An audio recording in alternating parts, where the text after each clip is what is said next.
आज पूरा देश एक लक्ष्य, एक दिशा, साथ साथ चल रहा है। ताली, थाली, दिया, मोमबत्ती, इन सारी चीजों ने जो भावनाओं को जन्म दिया, जिस जज्बे से देशवासियों ने कुछ न कुछ करने की ठान ली, हर किसी को इन बातों ने प्रेरित किया है।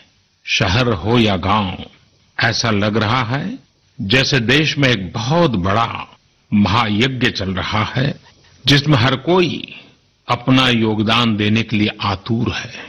हमारे किसान भाई बहनों को ही देखिए, एक तरफ वो इस महामारी के बीच अपने खेतों में दिन रात मेहनत कर रहे हैं और इस बात की भी चिंता कर रहे हैं कि देश में कोई भी भूखा न सोए। हर कोई अपने सामर्थ्य के हिसाब से इस लड़ाई को लड़ रहा है। कोई किराया माफ कर रहा है, तो कोई अपनी पूरी पेंशन या पुरस्कार में मिली राशि को पीएम केयर्स में जमा करा रहा है। कोई खेत की सारी सब्जियां दान दे रहा है, तो कोई हर रोज सैकड़ों गरीबों को मुफ्त भोजन करा रहा है। कोई मास्क बना रहा है। कहीं हमारे मजदूर भाई बहन क्वारंटीन में रहते हुए जिस स्कूल में रह रहे हैं, उसकी रंगाई पुताई कर रहे हैं। साथियों, दूसरों की मदद के लिए आपके भीतर हृदय के किसी कोने में जो ये उमड़ता घुमड़ता भाव है ना, वही कोरोना के खिलाफ भारत की इस लड़ाई को ताकत दे रहा है। वही इस लड़ाई को सच्चे मायने में पीपल ड्रिवन बना रहा है। और हमने देखा है पिछले कुछ साल में हमारे देश में यह मिजाज बना है, निरंतर मजबूत होता रहा है। चाहे करोड़ों लोगों का गैस सब्सिडी छोड़ना हो, लाखों सीनियर सिटीजन का रेलवे सब्सिडी छोड़ना हो, स्वच्छ भारत अभियान का नेतृत्व लेना हो, टॉयलेट बनाने हो, अनगिनत बातें ऐसी है। इन सारी बातों से पता चलता है हम सबको एक मन, एक मजबूत धागे से पिरो दिया है। एक होकर देश के लिए कुछ करने की प्रेरणा दी है। मेरे प्यारे देशवासियों, मैं पूरी नम्रता पूर्वक, बहुत ही आदर के साथ आज 130 करोड़ देशवासियों की इस भावना को सर झुका करके नमन करता हूं। आप अपनी भावना के अनुरूप देश के लिए अपनी रुचि के हिसाब से, अपने समय के अनुसार कुछ कर सके, इसके लिए सरकार ने एक डिजिटल प्लेटफॉर्म भी तैयार किया है। ये प्लेटफॉर्म है covidwarriors.gov.in। मैं दोबारा बोलता हूं, covidwarriors.gov.in। सरकार ने इस प्लेटफॉर्म के माध्यम से तमाम सामाजिक संस्थाओं के वॉलंटियर्स, सिविल सोसाइटी के प्रतिनिधि और स्थानीय प्रशासन को एक दूसरे से जोड़ दिया है। बहुत ही कम समय में इस पोर्टल से 1.25 करोड़ लोग जुड़ चुके हैं। इनमें डॉक्टर, नर्सिस से लेकर हमारी आशा, एएनएम बहनें, हमारे एनसीसी, एनएसएस के साथी, अलग अलग फील्ड के तमाम प्रोफेशनल्स, उन्होंने इस प्लेटफॉर्म को अपना प्लेटफॉर्म बना लिया है। ये लोग स्थानीय स्तर पर क्राइसिस मैनेजमेंट प्लान बनाने वालों में और उसकी पूर्ति में भी बहुत मदद कर रहे हैं। आप भी covidwarriors.gov.in से जुड़कर देश की सेवा कर सकते हैं, कोविड वॉरियर बन सकते हैं। साथियों, हर मुश्किल हालात, हर लड़ाई कुछ न कुछ सबक देती है, कुछ न कुछ सिखा करके जाती है, सीख देती है, कुछ संभावनाओं के मार्ग बनाती है और कुछ नई मंजिलों की दिशा भी देती है। इस परिस्थिति में आप सब देशवासियों ने जो संकल्प शक्ति दिखाई है, उससे भारत में एक नए बदलाव की शुरुआत भी हुई है। हमारे बिजनेस, हमारे दफ्तर, हमारे शिक्षण संस्थान, हमारा मेडिकल सेक्टर, हर कोई तेजी से नए तकनीकी बदलावों की तरफ भी बढ़ रहे हैं। टेक्नोलॉजी के फ्रंट पर तो वाकई ऐसा लग रहा है कि देश का हर इनोवेटर नई परिस्थितियों के मुताबिक कुछ न कुछ नया निर्माण कर रहा है। साथियों, देश जब एक टीम बनकर के काम करता है तब क्या कुछ होता है, ये हम अनुभव कर रहे हैं। आज केंद्र सरकार हो, राज्य सरकार हो, इनका हर एक विभाग और संस्थान राहत के लिए मिलजुल करके पूरी स्पीड से काम कर रहे हैं। हमारे एविएशन सेक्टर में काम कर रहे लोग हों, रेलवे कर्मचारी हो, ये दिन रात मेहनत कर रहे हैं ताकि देशवासियों को कम से कम समस्या हो। आप में से शायद बहुत लोगों को मालूम होगा कि देश के हर हिस्से में दवाइयों को पहुंचाने के लिए लाइफलाइन उड़ान नाम से एक विशेष अभियान चल रहा है। हमारे इन साथियों ने इतने कम समय में देश के भीतर ही 3 लाख किलोमीटर की हवाई उड़ान भरी है और 500 टन से अधिक मेडिकल सामग्री देश के कोने कोने में आप तक पहुंचाया है। इसी तरह रेलवे के साथ ही लॉकडाउन में भी लगातार मेहनत कर रहे हैं ताकि देश के आम लोगों को जरूरी वस्तुओं की कमी न हो। इस काम के लिए भारतीय रेलवे करीब करीब 60 से अधिक रेल मार्ग पर 100 से भी ज्यादा पार्सल ट्रेन चला रही है। इसी तरह दवाओं की आपूर्ति में हमारे डाक विभाग के लोग बहुत अहम भूमिका निभा रहे हैं। हमारे ये सभी साथी सच्चे अर्थ में कोरोना के वॉरियर ही हैं। साथियों, प्रधानमंत्री गरीब कल्याण पैकेज के तहत गरीबों के अकाउंट में पैसे सीधे ट्रांसफर किए जा रहे हैं। वृद्धावस्था पेंशन जारी की गई है। गरीबों को 3 महीने के मुफ्त गैस सिलेंडर, राशन जैसी सुविधाएं भी दी जा रही हैं। इन सब कामों में सरकार के अलग अलग विभागों के लोग, बैंकिंग सेक्टर के लोग एक टीम की तरह दिन रात काम कर रहे हैं। और मैं हमारे देश की राज्य सरकारों की भी इस बात के लिए प्रशंसा करूंगा कि वो इस महामारी से निपटने में बहुत सक्रिय भूमिका निभा रही है। स्थानीय प्रशासन, राज्य सरकारें जो जिम्मेदारी निभा रही हैं, उसकी कोरोना के खिलाफ लड़ाई में बहुत बड़ी भूमिका है। उनका ये परिश्रम बहुत प्रशंसनीय है। मेरे प्यारे देशवासियों, देश भर से स्वास्थ्य सेवाओं से जुड़े लोगों ने अभी हाल ही में जो अध्यादेश लाया गया है उस पर अपना संतोष व्यक्त किया है। इस अध्यादेश में कोरोना वॉरियर्स के साथ हिंसा, उत्पीड़न और उन्हें किसी रूप में चोट पहुंचाने वालों के खिलाफ बेहद सख्त सजा का प्रावधान किया गया है। हमारे doctor, nurses, paramedical staff, community health workers और ऐसे सभी लोग जो देश को कोरोना मुक्त बनाने में दिन रात जुटे हुए हैं, उनकी रक्षा करने के लिए ये कदम बहुत जरूरी था। मेरे प्यारे देशवासियों, हम सब अनुभव कर रहे हैं कि महामारी के खिलाफ इस लड़ाई के दौरान हमें अपने जीवन को, समाज को, हमारे आसपास हो रही घटनाओं को एक फ्रेश नजरिए से देखने का अवसर भी मिला है। समाज के नजरिए में भी व्यापक बदलाव आया है। आज अपने जीवन से जुड़े हर व्यक्ति की अहमियत का हमें आभास हो रहा है।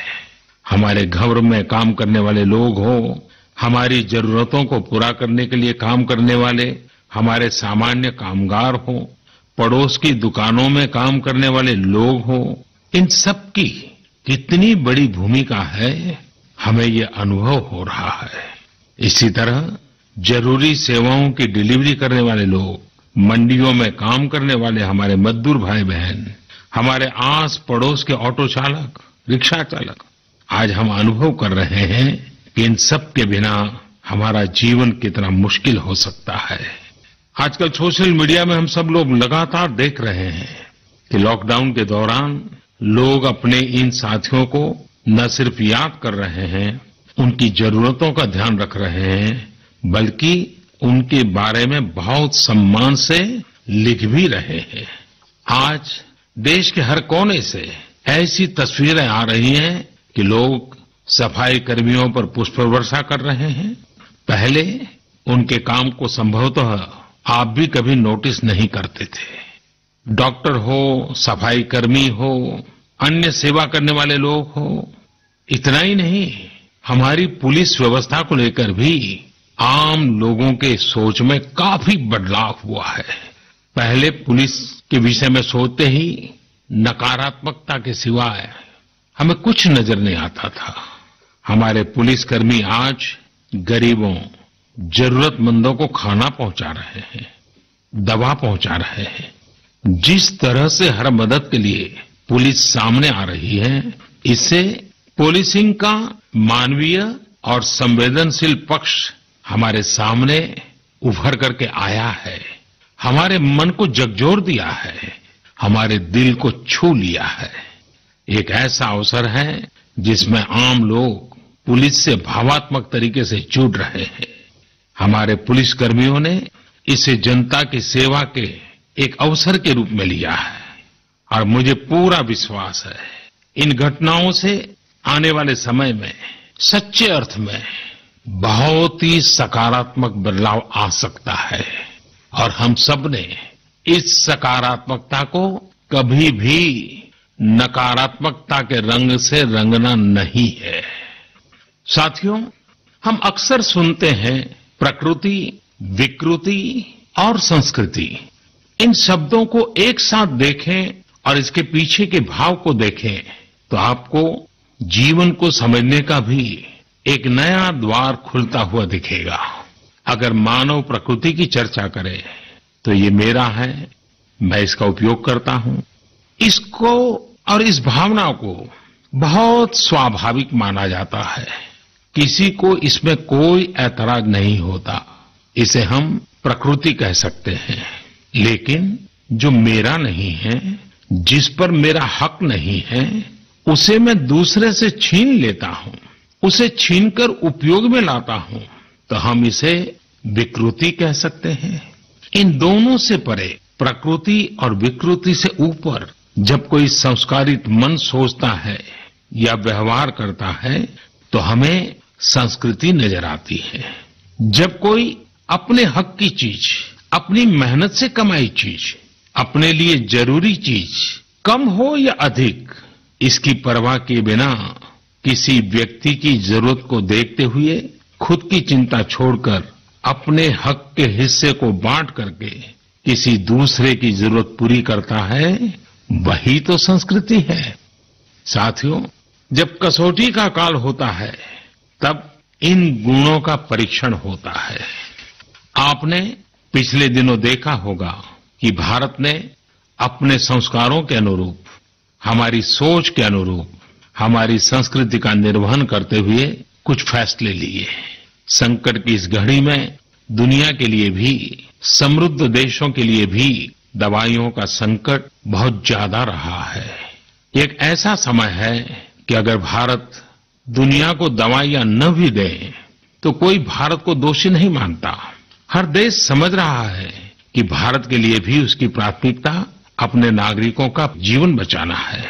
लेकिन साथियों, भारत ने प्रकृति विकृति की सोच से परे होकर फैसला लिया। भारत ने अपनी संस्कृति के अनुरूप फैसला लिया।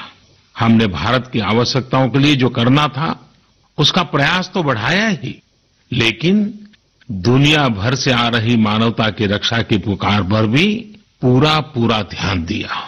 हमने विश्व के हर जरूरतमंद तक दवाइयों को पहुंचाने का बीड़ा उठाया और मानवता के इस काम को करके दिखाया। आज जब मेरी अनेक देशों के राष्ट्राध्यक्षों से फोन पर बात होती है तो भारत की जनता का आभार जरूर व्यक्त करते हैं। जब वो लोग कहते हैं thank you India, thank you people of India, तो देश के लिए गर्व और बढ़ जाता है। इसी तरह इस समय दुनिया भर में भारत के आयुर्वेद और योग के महत्व को भी लोग बड़े विशिष्ट भाव से देख रहे हैं। सोशल मीडिया पर देखिए, हर तरफ इम्यूनिटी बढ़ाने के लिए किस तरह से भारत के आयुर्वेद और योग की चर्चा हो रही है। कोरोना की दृष्टि से आयुष मंत्रालय ने इम्यूनिटी बढ़ाने के लिए जो प्रोटोकॉल दिया था, मुझे विश्वास है कि आप लोग इसका प्रयोग जरूर कर रहे होंगे। गर्म पानी, काढ़ा और जो अन्य दिशा निर्देश आयुष मंत्रालय ने जारी किए हैं, वो आप अपनी दिनचर्या में शामिल करेंगे तो आपको बहुत लाभ होगा। साथियों, वैसे ये दुर्भाग्य रहा है कि कई बार हम अपनी ही शक्तियां और समृद्ध परंपराओं को पहचानने से इनकार कर देते हैं। लेकिन जब विश्व का कोई दूसरा देश एविडेंस बेस्ड रिसर्च के आधार पर वही बात करता है, हमारी फॉर्मूला हमें सिखाता है, तो हम उसे हाथों हाथ ले लेते हैं। संभवतः इसके पीछे एक बहुत बड़ा कारण सैकड़ों वर्षों की हमारी गुलामी का कालखंड रहा है। इस वजह से कभी कभी हमें अपनी ही शक्ति पर विश्वास नहीं होता है, हमारा आत्मविश्वास कम नजर आता है।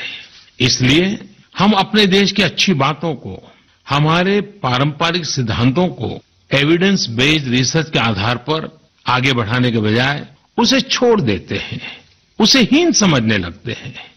भारत की युवा पीढ़ी को अब इस चुनौती को स्वीकार करना होगा।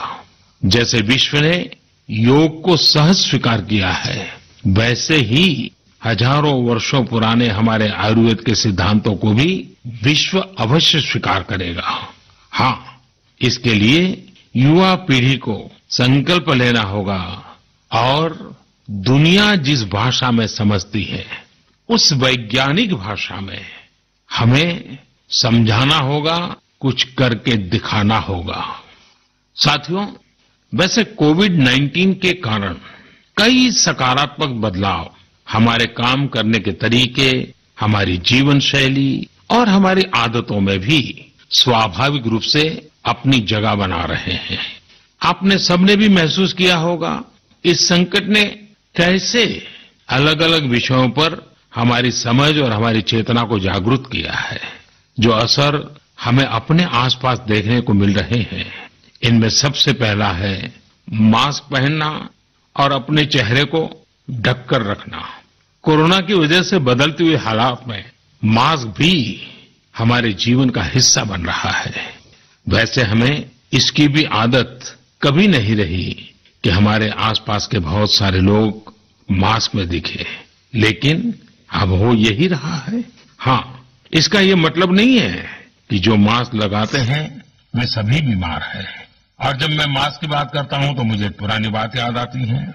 आप सबको भी याद होगा, एक जमाना था कि हमारे देश के कई ऐसे इलाके ऐसे होते थे कि वहां अगर कोई नागरिक फल खरीदता हुआ दिखता था तो आस पड़ोस के लोग उसको जरूर पूछते थे, क्या घर में कोई बीमार है? यानी फल मतलब बीमारी में ही खाया जाता है, ऐसी एक धारणा बनी हुई थी। हालांकि समय बदला और ये धारणा भी बदली। वैसे ही मास्क को लेकर भी धारणा अब बदलने वाली ही है। आप देखिएगा, मास्क अब सभ्य समाज का प्रतीक बन जाएगा। अगर बीमारी से खुद को बचना है और दूसरों को भी बचाना है तो आपको मास्क लगाना पड़ेगा। और मेरा तो सिंपल सुझाव रहता है, गमछा, मुंह ढकना है। साथियों, हमारे समाज में एक और बड़ी जागरूकता ये आई है कि अब सभी लोग ये समझ रहे हैं कि सार्वजनिक स्थानों पर थूकने के क्या नुकसान हो सकते हैं। यहां वहां कहीं पर भी थूक देना गलत आदतों का हिस्सा बना हुआ था। ये स्वच्छता और स्वास्थ्य को गंभीर चुनौती भी देता था।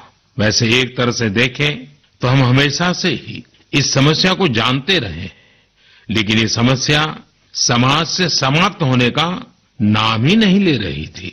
अब वो समय आ गया है कि इस बुरी आदत को हमेशा हमेशा के लिए खत्म कर दिया जाए। कहते भी हैं कि बेटर लेट देन नेवर। तो देर भले हो गई हो, लेकिन अब ये थूकने की आदत छोड़ देनी चाहिए। ये बातें जहां बेसिक हाइजीन का स्तर बढ़ाएंगी, वहीं कोरोना संक्रमण को फैलने से रोकने में भी मदद करेगी। मेरे प्यारे देशवासियों, ये सुखद संयोग ही है कि आज जब आपसे मैं मन की बात कर रहा हूं, तो अक्षय तृतीया का पवित्र पर्व भी है। साथियों, क्षय का अर्थ होता है विनाश, लेकिन जो कभी नष्ट नहीं हो, जो कभी समाप्त नहीं हो, वो अक्षय है। अपने घरों में हम सब इस पर्व को हर साल मनाते हैं, लेकिन इस साल हमारे लिए इसका विशेष महत्व है। आज के कठिन समय में यह एक ऐसा दिन है जो हमें याद दिलाता है कि हमारी आत्मा, हमारी भावना अक्षय है। यह दिन हमें याद दिलाता है कि चाहे कितनी भी कठिनाइयां रास्ता रोके, चाहे कितनी भी आपदाएं आए, चाहे कितनी भी बीमारियों का सामना करना पड़े, इनसे लड़ने और जूझने की मानवीय भावनाएं अक्षय है। माना जाता है कि यही वो दिन है जिस दिन भगवान श्री कृष्ण और भगवान सूर्यदेव के आशीर्वाद से पांडवों को अक्षय पात्र मिला था। अक्षय पात्र यानी एक ऐसा बर्तन जिसमें भोजन कभी समाप्त नहीं होता है।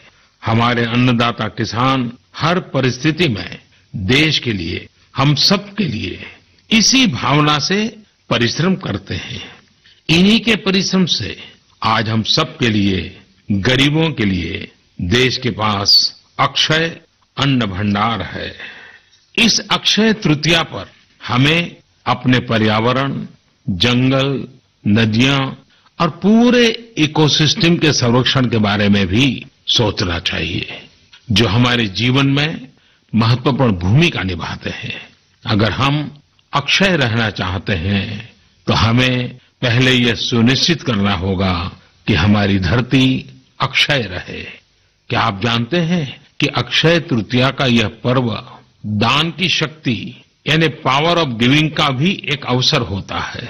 हम हृदय की भावना से जो कुछ भी देते हैं, वास्तव में महत्व उसी का होता है। यह बात महत्वपूर्ण नहीं है कि हम क्या देते हैं और कितना देते हैं। संकट के इस दौर में हमारा छोटा सा प्रयास हमारे आसपास के बहुत से लोगों के लिए बहुत बड़ा संबल बन सकता है।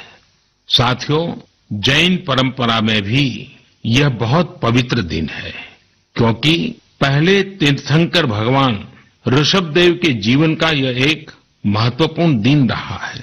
ऐसे में जैन समाज इसे एक पर्व के रूप में मनाता है और इसलिए ये समझना आसान है कि क्यों इस दिन को लोग किसी भी शुभ कार्य को प्रारंभ करना पसंद करते हैं। चूंकि आज कुछ नया शुरू करने का दिन है, तो ऐसे में क्या हम सब मिलकर अपने प्रयासों से अपनी धरती को अक्षय और अविनाशी बनाने का संकल्प ले सकते हैं? साथियों, आज भगवान बसवेश्वर जी की भी जयंती है। ये मेरा सौभाग्य रहा है कि मुझे भगवान बसवेश्वर की स्मृतियां और उनके संदेश से बार बार जुड़ने का, सीखने का अवसर मिला है। देश और दुनिया में भगवान बसवेश्वर के सभी अनुयायियों को उनकी जयंती पर बहुत बहुत शुभकामनाएं। साथियों, रमजान का भी पवित्र महीना शुरू हो चुका है। जब पिछली बार रमजान मनाया गया था तो किसी ने सोचा भी नहीं था कि इस बार रमजान में इतनी बड़ी मुसीबतों का भी सामना करना पड़ेगा। लेकिन अब जब पूरे विश्व में ये मुसीबत आ ही गई है, तो हमारे सामने अवसर है इस रमजान को संयम, सद्भावना, संवेदनशीलता और सेवा भाव का प्रतीक बनाएं। इस बार हम पहले से ज्यादा इबादत करें ताकि ईद आने से पहले दुनिया कोरोना से मुक्त हो जाए और हम पहले की तरह उमंग और उत्साह के साथ ईद मनाएं। मुझे विश्वास है कि रमजान के इन दिनों में स्थानीय प्रशासन के दिशा निर्देशों का पालन करते हुए कोरोना के खिलाफ चल रही इस लड़ाई को हम और मजबूत करेंगे। सड़कों पर, बाजारों में, मोहल्लों में फिजिकल डिस्टेंसिंग के नियमों का पालन अभी बहुत आवश्यक है। मैं आज उन सभी कम्युनिटी लीडर्स के प्रति भी आभार प्रकट करता हूं जो 2 गज दूरी और घर से बाहर नहीं निकलने को लेकर लोगों को जागरूक कर रहे हैं। वाकई कोरोना ने इस बार भारत समेत दुनिया भर में त्योहारों को मनाने का स्वरूप ही बदल दिया है, रंग रूप बदल दिए हैं। अभी पिछले दिनों ही हमारे यहाँ भी बिहू, बैसाखी, पुथंडू, विशु, ओडिया न्यू ईयर ऐसे अनेक त्योहार आए। हमने देखा कि लोगों ने कैसे इन त्योहारों को घर में रहकर और बड़ी सादगी के साथ और समाज के प्रति शुभ चिंतन के साथ त्योहारों को मनाया। आमतौर पर वे इन त्योहारों को अपने दोस्तों और परिवारों के साथ पूरे उत्साह और उमंग के साथ मनाते थे। घर के बाहर निकलकर अपनी खुशी साझा करते थे। लेकिन इस बार हर किसी ने संयम बरता, लॉकडाउन के नियमों का पालन किया। हमने देखा है कि इस बार हमारे ईसाई दोस्तों ने ईस्टर भी घर पर ही मनाया है। अपने समाज, अपने देश के प्रति ये जिम्मेदारी निभाना आज की बहुत बड़ी जरूरत है। तभी हम कोरोना के फैलाव को रोक पाने में सफल होंगे, कोरोना जैसी वैश्विक महामारी को परास्त कर पाएंगे। मेरे प्यारे देशवासियों, इस वैश्विक महामारी के संकट के बीच आपके परिवार के एक सदस्य के नाते, और आप सब भी मेरे ही परिवारजन हैं, तब कुछ संकेत करना, कुछ सुझाव देना, ये मेरा दायित्व भी बनता है। मेरे देशवासियों से मैं आपसे आग्रह करूंगा, हम कतई अति आत्मविश्वास में न फंस जाएं। हम ऐसा विचार न पाल लें कि हमारे शहर में, हमारे गांव में, हमारी गली में, हमारे दफ्तर में अभी तक कोरोना पहुंचा नहीं है, इसलिए अब पहुंचने वाला नहीं है। देखिए, ऐसी गलती कभी मत पालना। दुनिया का अनुभव हमें बहुत कुछ कह रहा है और हमारे यहां तो बार बार कहा जाता है, सावधानी हटी तो दुर्घटना घटी। याद रखिए, हमारे पूर्वजों ने हमें इन सारे विषयों में बहुत अच्छा मार्गदर्शन किया है। हमारे पूर्वजों ने कहा है, अग्नि ही शेषम ऋण शेषम व्याधि शेषम तथैव च पुनः पुनः प्रवर्धेत तस्मात् शेषम न कार्येत। अर्थात हल्के में लेकर छोड़ दी गई आग, कर्ज और बीमारी मौका पाते ही दोबारा बढ़कर खतरनाक हो जाती है। इसलिए इनका पूरी तरह उपचार बहुत आवश्यक होता है। इसलिए अति उत्साह में स्थानीय स्तर पर कहीं पर भी कोई लापरवाही नहीं होनी चाहिए। इसका हमेशा हमेशा हमने ध्यान रखना ही होगा। और मैं फिर एक बार कहूंगा, 2 गज दूरी बनाए रखिए, खुद को स्वस्थ रखिए। 2 गज दूरी बहुत है जरूरी। आप सबके उत्तम स्वास्थ्य की कामना करते हुए मैं मेरी बात को समाप्त करता हूं। अगली मन की बात के समय जब मिले, तब इस वैश्विक महामारी से कुछ मुक्ति की खबरें दुनिया भर से आए, मानवजात इन मुसीबतों से बाहर आए, इसी प्रार्थना के साथ आप सबका बहुत बहुत धन्यवाद।